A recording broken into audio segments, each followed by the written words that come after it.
Greetings, this is Greg for Tesla Fan Insight.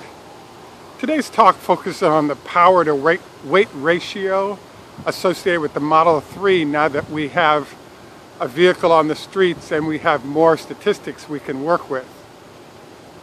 This is Greg for Tesla Fan Insight. Begrijpt u steeds nog helemaal als vijfduinen Stasvice. Ni hao ma. I was really intrigued by the whole weight issue and the Model 3 because I visited my local dealer and I had read a bunch of places that the Model S was at 5,000 pounds and the Model X was at 6,000 pounds. Upon visiting my local Washington, D.C. dealer, I found out that the Model S is going at 5,900 pounds and the Model X is actually at 6,900 pounds.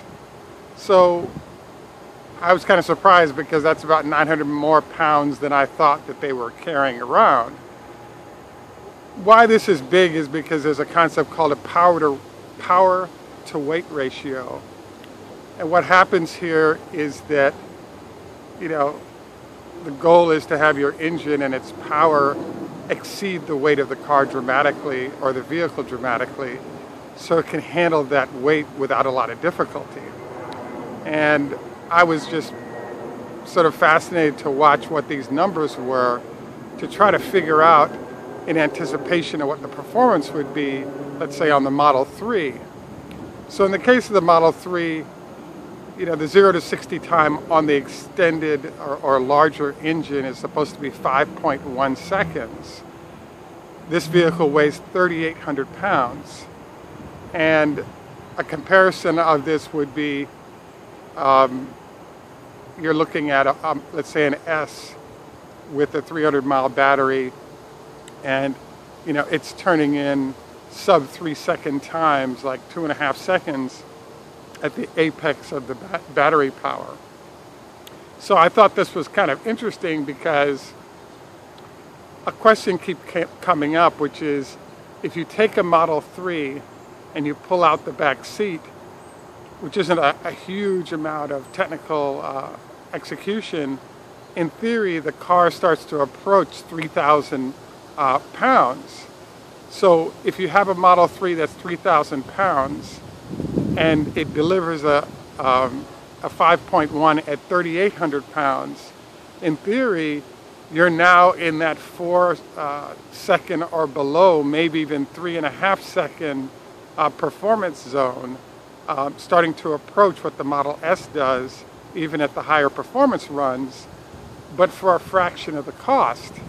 And so, we could even get crazy with it and say, okay, let's take a Model 3, remove the rear seat, and then put Recaro racing seats in both passenger and front seats. And now we're definitely at that 3,000, maybe even 2,900 pound zone. And so my point being that all of a sudden you have a car that weighs half the amount of a Model S.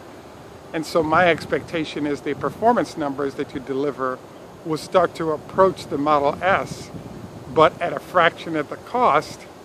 And for those who are fanatics about it, you start doing things like remove the pouch in the front of the car, switch the wheels to high performance, low weight rims.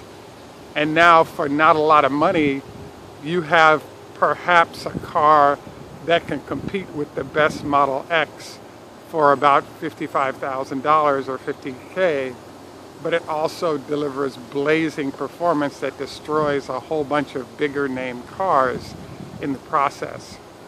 So again, my goal here was to look at what are all the numbers in terms of weights of the vehicle.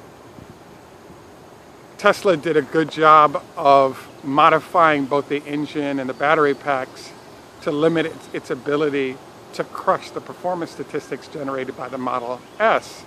But I do believe that for the smart folks out there, particularly those of you in Southern California that are close to tuners that know what they're doing, like West Coast Autos, I think there's a potential there for the Model 3 to not only meet but possibly exceed the performance specs of the Model 3 and the Model X for a fraction of the cost.